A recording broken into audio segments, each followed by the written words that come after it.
Manhã Cidade Política. Apoio Sismuc Regional e blog do Mário Flávio. A política de A a Z. Mário Flávio chegou! Ué! Bom dia, Mário Flávio. Bom dia. Teve alguém perguntando aí por mim? Foi no WhatsApp? Teve, Rodrigo Melo. Tava com saudade, era Rodrigo. Obrigado, viu? Muito bem. Bom dia, Renata. O assunto no meio político aqui no estado é a pesquisa que foi divulgada ontem do Instituto Exame, da revista Exame, aliás, que trouxe dados aí... Deixa eu me ajeitar aqui, que o negócio ficou meio desmantelado. Que trouxe dados aí para o governo de Pernambuco e para o presidente da República. E mostrando que um cenário, Renata, que mostra Marília Reis e Raquel Lira tecnicamente empatados ali no limite da margem de erro, Raquel Lira com 18, Marília com 24, aí com uma pesquisa era 3 pontos percentuais para mais ou para menos.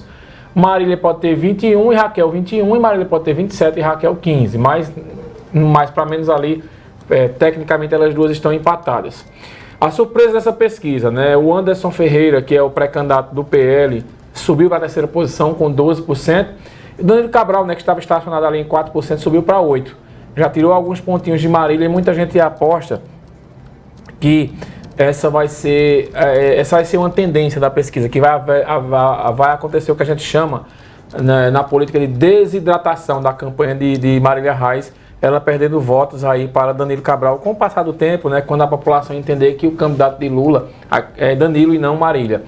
Agora, foi uma pesquisa muito ruim para Miguel Coelho, que se manteve nos 12%, muita gente está chamando Miguel Coelho do Ciro Gomes de Pernambuco, porque é um candidato que tem boas propostas, é um candidato que saiu bem avaliado da gestão lá em Petrolina, mas é um candidato que não cresce, parou aí nesses 11%, 12%, 10%, não sai do canto. E muita gente já defende que, inclusive, ele reveja essa candidatura e fosse ser o vice de Raquel ou o vice de Anderson Ferreira. Só que Miguel não tem disposição para deixar a pré-candidatura. Miguel acredita que quando chegar a campanha e com o passar dos debates e as entrevistas, ele vai crescer. Mas o fato é que a pesquisa foi muito boa para Raquel, que ficou em segundo lugar com 18%. Foi muito boa para Anderson, que subiu para 12%. E foi boa para Danilo Cabral, que desencalhou ali daqueles 4, 5% e subiu para 8%. E foi boa também para Bolsonaro, porque a pesquisa mostrou que Bolsonaro saltou de 20%, 21%, que era o que ele vinha tendo, para 30% em Pernambuco. Então é um salto considerável, Renata, mostrando que ele vinha ali de 21, 22, não saía desse patamar. Então ele já aparece com 30%, Lula com 50%, já é o esperado. E os bolsonaristas se animaram, porque na eleição passada ele teve mais ou menos essa quantidade de votos em Pernambuco e muita gente aposta que ele terá mais nessa eleição desse ano. Então, Renata, é um cenário que mostra ainda uma indefinição com relação ao segundo turno, mas, repito, Marília vai se consolidando, mas a tendência é que ela perca um pouco dos votos aí para Danilo Cabral. Ninguém sabe se vai ser o suficiente pelo segundo turno. Anderson Ferreira, eu conversei com ele hoje de manhã, está super empolgado aí com os números de Bolsonaro. Bolsonaro tem 30%, ele acredita que o eleitor vai casar voto com o de Bolsonaro e o dele. E foi uma pesquisa que deixou um pouco desanimados os eleitores, os apoiadores de Miguel Coelho. E o que é que a gente tem mais de destaque, Mário Flávio? Olha, eu vou soltar uma foto aqui, ontem chamou a atenção, o prefeito Rodrigo, ele segue recebendo lideranças políticas e entregando aí os convites do São João de Caruaru. Eu mandei aí para o nosso querido Jailson uma foto em que Rodrigo está ao lado do pré-candidato Anderson Ferreira e também do pré-candidato Gilson Machado Neto. Anderson é o governador e Gilson Machado ao Senado. Eles estiveram ontem em Caruaru, foram até o gabinete do prefeito Rodrigo, que recebeu eles com muita alegria, com muita festa. Depois pegou os dois e foi fazer tá aí a foto, quem está acompanhando a experiência Rádio Cidade. Rodrigo com um sorriso do tamanho do mundo, aí ao lado de Gilson Machado e do Anderson Ferreira. E esse é o convite oficial, Renata, para os políticos que vêm a Caruaru, do prefeito. E depois eles foram ao Pátio do Forró e o Anderson foi muito bem recepcionado. Inclusive o cantor Thales Maurício é amigo pessoal de Anderson e fez uma saudação a ele. E aí a impressão deles foi a melhor possível com relação ao eleitorado evangélico, que foi o que estava ontem no Pátio do Forró.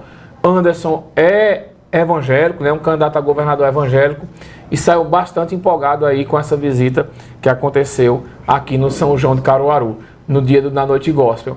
Então, aos poucos a política vai se movimentando e mostrando que... E outra coisa que eles saíram impressionados foi com o Rodrigo Pinheiro, né, a maneira que recebeu eles. Eles não tinham sido recebidos praticamente ainda no gabinete da prefeitura. E o Rodrigo saiu, fez questão de sair pelo pátio, andando, tiraram muitas fotos, né?